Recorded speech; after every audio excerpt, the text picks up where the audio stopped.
Hello guys, welcome to Amy audible. आज हम Robert T Kiyosaki की बुक के सेकंड चैप्टर की समरी रीड करेंगे। फर्स्ट चैप्टर की 3 वीडियोस मैं पहले ही अपलोड कर चुकी हूँ, वो आप आई बटन पे क्लिक करके चेक कर सकते हैं। So let's start. Financial education क्यों ज़रूरी है? जहाँ तक रॉबर्ट का प्रश्न है, वो 1994 में 47 वर्ष की आयु में ही रिटायर हो चुके हैं। उनकी और उनकी पत्नी की दौलत दिन रात बढ़ रही है, जैसे कोई गहरी जड़ों वाला वृक्ष बढ़ता है। वे 1923 की एक मीटिंग की कहानी बताते हैं, जिसमें उस युग के ग्रेट लीडर्स और सबसे अमीर व्यवसायियों ने हिस्सा लिया था, जो सबसे बड़ी स्टील और गैस कंपनियों के ऑनर्स थे, जो न्यूयॉर्क स्टॉक एक्सचेंज चलाते थे और जो प्रेसिडेंट हार्डिंग की कैबिनेट में थे। 25 साल बाद उनमें से ज़्यादातर के जीवन का दुखद अंत हुआ था और या तो वे दिवालिया थे या फिर जेल में थे।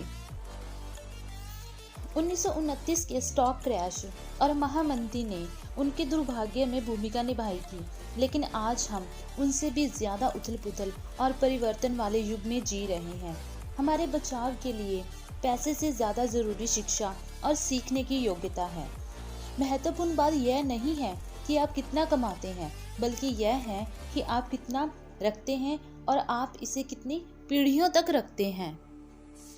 इसलिए जब लोग रॉबर्ट से पूछते हैं कि अमीर होने की शुरुआत कहाँ से करें, तो वे उन्हें वही जवाब देते हैं जो उनके अमीर डैडी ने उन्हें दिया था। अगर आप अमीर बनना चाहते हैं तो आपको वित्तीय दृष्टि से साक्षर होने की ज़रूरत है। It means you need financial education. Robert बताते हैं कि कई लोग किसी छोटे घर के लिए बनी नींव पर ही अटलांटिका खड़ी करने की कोशिश करते हैं। बच्चे बहुत कम वित्तीय शिक्षा के साथ कॉलेज से निकलते हैं, इसलिए वे अपने वयस्क जीवन की शुरुआत अमेरिकी सपने का पीछा करने से करते हैं, लेकिन खुद को गहरे कर्ज में पाते हैं। बाहर निकलने का उन्हें जो एकमात्र तरीका दिखाई देता है वह है अमीर बनने की रणनीति। लेकिन उस वित्तीय साक्षरता की पृष्ठभूमि के बिना उनके प्रयास किसी कमजोर नींव पर अटैलिका तानने जैसे होते हैं और एम्पायर स्टेट बिल्डिंग के बजाय वे अंततः लीनिंग टावर ऑफ सर्बिया बनाते हैं।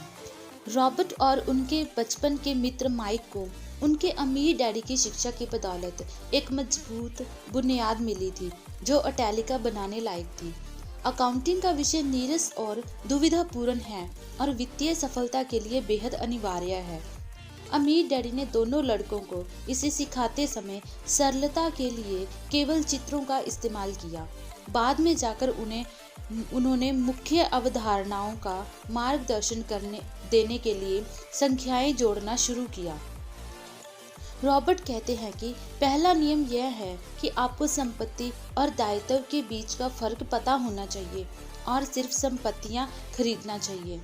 आपको बस इतना ही जानने की ज़रूरत है।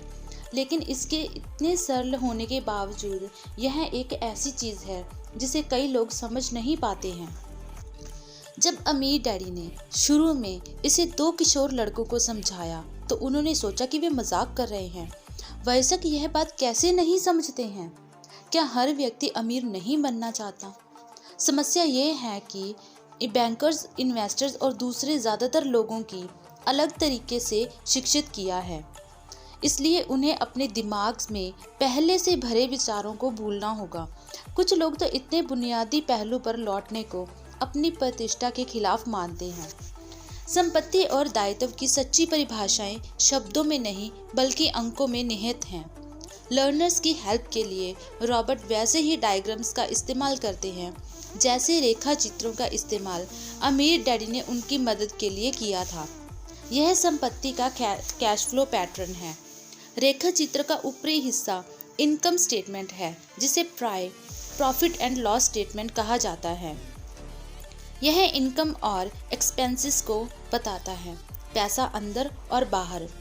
रेखा चित्र का निचला हिस्सा बैलेंस शीट है। बैलेंस इसलिए क्योंकि इसमें संपत्तियों को लायबिलिटीज के साथ संतुलित किया जाता है। एसेट्स आपकी इनकम बढ़ाती हैं, वे आपकी जेब में पैसा डालती हैं। यह लायबिलिटीज का कैश फ्लो पैटर्न है। लायबिलिटीज आपकी जेब से पैसा बाहर निकालता है।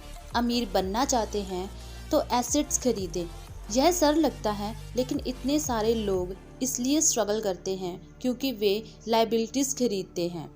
यदि आप दौलत हासिल करना चाहते हैं या उसे कायम रखना चाहते हैं तो आपको अपनी समझ को बढ़ाना होगा। यह सिर्फ संख्याओं की बात नहीं है, बात यह है कि संख्याएं क्या कहानी बताती हैं। इनमें से हर रेखा चित्र में तीनों का अनुसरण करके देखें कि पैसा कहाँ प्रवाहित हो रहा है, यानी कैश फ्लो का रुख किस ओर है। इससे आपको इस वित्तीय स्थिति की कहानी या कथानक समझ में आ जाएगा। यह एक गरीब व्यक्ति का कैश फ्लो पैटर्न है। यह एक मध्य वर्ग व्यक्ति के कैश फ्लो का पैटर्न है। यह एक दौलतमंद आदमी का कैश फ्लो पैटर्न है। इन सरल रेखा चित्रों में कैश फ्लो यह कहानी बताता है कि हर व्यक्ति पैसे को कैसे संभालता है। प्राय कर्ज में फंसे लोग यह सोचते हैं कि ज़्यादा पैसे कमाना ही उनकी समस्या का हल है, लेकिन ज़्यादा पैसे से उनकी समस्याएं नहीं सुलझ सकती, उल्टे वे कई गुना बढ़ ज़रूर सकती हैं। इसलिए इतने सारे लोग जिन्हें अचानक बहुत सारा पैसा मिलता है, जैसे लॉटरी या विरासत से, वे उसे तेज़ी से फूंक डालते हैं। ज़्यादा पैसों का परिणाम यह होता है कि खर्च भी उतना ही बढ़ जाता है। इतने सारे लोगों में जिस चीज़ की कमी है वह है वित्तीय शिक्षा, यानी फाइनेंशियल एजुकेशन। इसलिए वे अपने पेशे में सफल होने के बावजूद पैसे की तंगी से परेशान हो सकते हैं। हो सकता है उन्होंने पैसा बनाना तो सीख लिया हो, लेकिन यह नहीं सीख पाए कि इसका मैनेजमेंट कैसे किया जाए। बहुत बुद्धिमान लोग भी पैसे धेले यानी वित्त के मामले में अंगूठा टेक हो सकते हैं। उन्होंने यह तो सीख लिया कि पैसे के लिए कड़ी मेहनत कैसे की जाए, लेकिन वे यह नहीं सीख पाए कि पैसे से अपने लिए कड़ी मेहनत कैसे कराई जाए। रॉबर्ट एक यंग कपल की कहानी बताते हैं जिनकी शादी होती है और वे साथ में लाइफ स्टार्ट करते हैं। उनकी इनकम बढ़ने लगती है, लेकिन इसके साथ ही उनके खर्च भी बढ़ने लगते हैं। कपल पर पहली मार उसकी पड़ती है जो ज़्यादातर लोगों के लिए सबसे बड़ा खर्च होता है, और वो है टैक्स। कपल का सामना इन टैक्सेस से होता है। जब वे घर खरीदते हैं तो उन्हें प्रॉपर्टी टैक्स भी देना पड़ता है, और नए घर के साथ नई कार, नया फर्नीचर और नया सामान भी आता है। अचानक उनकी लाइबिलिटीज बढ़ जाती हैं और मॉर्गेज तथा क्रेडिट कार्ड के कर्ज हावी हो जाते हैं। कपल रैट रेस में फंस जाते हैं। इसमें एक शिशु को भी जोड़ दे और वे ज़्यादा कड़ी मेहनत करते हैं। ज़्यादा आमदनी के कारण ज़्यादा टैक्स लगता है, कर्ज बढ़ता रहता है, और वे अंततः इसे एक कंसोलिडेटेड लोन में अपने मॉर्गेज को एकत्रित करा लेते हैं। लेकिन उनकी आदतें नहीं बदलती हैं, इसलिए क्रेडिट कार्ड का कर्ज चलता रहता है। साथ ही वे अपने होम लोन की अवधि को भी बढ़वा लेते हैं। इस दंपति के लिए और उन जैसे इतने सारे लोगों की सच्ची समस्या क्या है? सिर्फ यह कि वे यह नहीं जानते कि वे अपने पास के पैसे का प्रबंधन कैसे करें। इसका कारण यह है कि वे वित्तीय रूप से इलिटरेट हैं और संपत्ति तथा दायित्व के सच्चे फर्क को नहीं समझते हैं। इतने सारे लोग यह प्रश्न करने का समय ही नहीं निकालते हैं कि क्या किसी चीज़ में समझदारी है। वे तो बस भीड़ का अनुसरण करते जाते हैं। अक्सर वे बिना सोचे समझे वही बात दोहरा देते हैं जो उन्हें बताई गई है। वो है डाइवर्सिफाई। आपका घर एक संपत्ति है, आपको ज़्यादा कर्ज लेने के लिए टैक्स में ज़्यादा छूट मिलेगी। कोई सुरक्षित नौकरी खोजो, गलतियां मत करो, जोखिम मत लो। रॉबर्ट और माइक ने अमीर डैडी के साथ मीटिंग्स में बैठकर बहुत कुछ सीखा। अमीर डैडी जिन बुद्धिमान लोगों से खुद को घेरे रहते थे, उनसे उन लड़कों ने भी बहुत कुछ सीख लिया था। इसका परिणाम यह हुआ कि उन्होंने उनके स्कूल में सिखाई जाने वाली मानसिक रूढ़ियों पर प्रश्न करना सीख लिया। इससे समस्याएं उत्पन्न होने लगी और वे अपने टीचर्स से दूर होने लगे।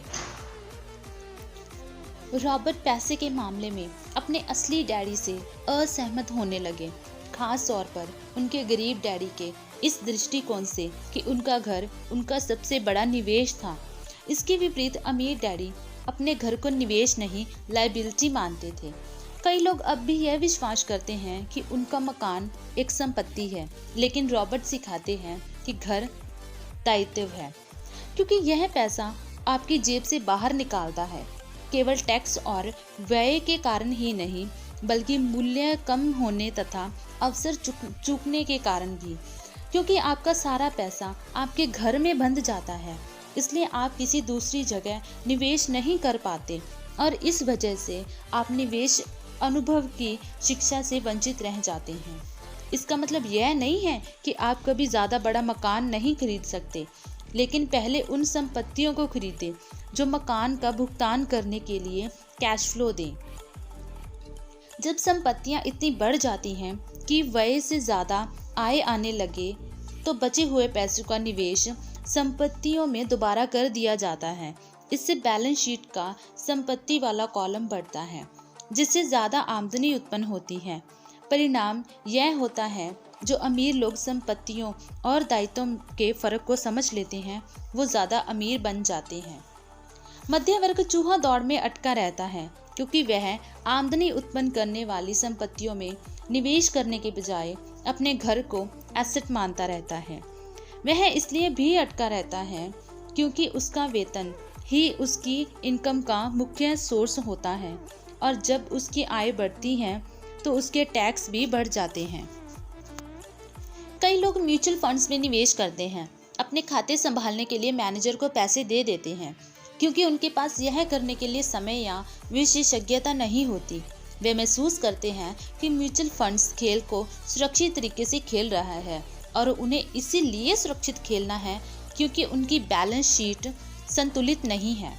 वे अवसरों का लाभ इसलिए नहीं ले सकते क्योंकि उन्होंने अधिकतम कर्ज ले रखा है और पैसा केवल वेतन के जरिए उनकी जेब में आ रहा है। क्या अमीर बनना चाहते हैं? अपने प्रयास आय उत्पन्न करने वाली संपत्तियां खरीदने पर केंद्रित कर लें।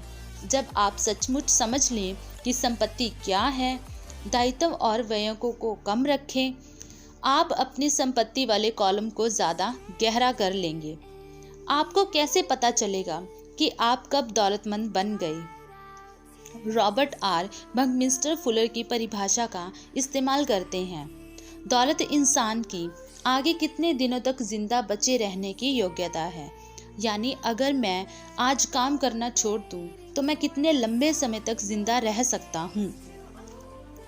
अब सोच विचार का समय है। खुद से पूछें, रॉबर्ट इस उदाहरण में क्या कह रहे हैं और वे ऐसा क्यों कहते हैं। इस खंड में आपको रॉबर्ट के साथ सहमत या असहमत होने की ज़रूरत नहीं है। लक्ष्य तो यह समझना है कि रॉबर्ट क्या कह रहे हैं। याद रखें, यह पाठ्यक्रम सहयोगी और समर्थक बनने के लिए तैयार किया गया है। दो दिमाग एक से बेहतर होते हैं। अगर आप रॉबर्ट की कही बात को नहीं समझ पा रहे हैं तो संकोच ना करें, समझने में मदद मांगें। हर उदाहरण पर बातचीत करने का समय निकालें जब तक कि आप इसे समझ ना लें। महत्वपूर्ण यह नहीं है कि आप कितना ज़्यादा पैसा कमाते हैं, महत्वपूर्ण तो यह है कि आप कितना पैसा रख पाते हैं। बुद्धि समस्याओं को सुलझाती है और पैसे को उत्पन्न करती है। वित्तीय बुद्धि के बिना पैसा जल्दी ही चला जाता है। अगर आप एम्पायर स्टेट बिल्डिंग बनाने जा रहे हैं तो आपको सबसे पहले तो यह करने की ज़रूरत है कि एक गहरा खड्डा खोदें और एक मजबूत नींव डालें। अगर आप किसी उपनगरीय इलाके में घर बनाने जा रहे हैं तो आपको यह बस 6 इंच का कंक्रीट का स्लैब बनाने की ज़रूरत है। अधिकतर लोग अमीर बनने की हसरत में 6 इंच के स्लैब पर एम्पायर स्टेट बिल्डिंग खड़ी करने की कोशिश कर रहे हैं। अमीर लोग संपत्तियां इकट्ठी करते हैं, गरीब और मध्य वर्गीय लोग लायबिलिटीज इकट्ठी करते हैं और उन्हें एसेट्स मानते हैं। यदि आपकी आदत यह है कि आप मिलने वाली हर चीज़ को खर्च कर देते हैं तो संभवतः ज़्यादा पैसे मिलने से व्यय में ही वृद्धि होगी। 80% परिवारों की वित्तीय कहानी यह होती है कि वे आगे बढ़ने के लिए हार्डवर्क करते हैं। बहरहाल उनकी यह कोशिश बेकार जाती है क्योंकि वे अपना जीवन संपत्तियां खरीदने के बजाय दायित्व खरीदने में लगा देते हैं। पैसे को पूरी तरह ना समझने की वजह से बहुत संख्यक लोग इसकी भारी शक्ति को खुद पर हावी होने की अनुमति देते हैं। अब आप अपने पास पेन और नोटबुक रख ले। कुछ क्वेश्चंस के आंसर देने के लिए आप कमेंट सेक्शन में भी लिख सकते हैं। अब इस अध्याय में रॉबर्ट की कही बातों की समझ के साथ इसमें बताई कहानियों को खुद पर और अपने जीवन पर लागू करने का समय है। खुद से नीचे दिए गए प्रश्न पूछें और अपने अध्ययन साझेदार के साथ उन पर विचार विमर्श करें। खुद के साथ और अपने साझेदार के साथ ईमानदार बने। आप जो आंसर दे रहे हैं, अगर उनमें से कुछ आपको पसंद नहीं आते हैं तो खुद से पूछें कि क्या आप बदलने के लिए तैयार हैं। अपने विचारों तथा मानसिकता को बदलने की चुनौती को स्वीकार करें। क्वेश्चन नंबर 1, आपकी फाइनेंशियल एजुकेशन कब शुरू हुई?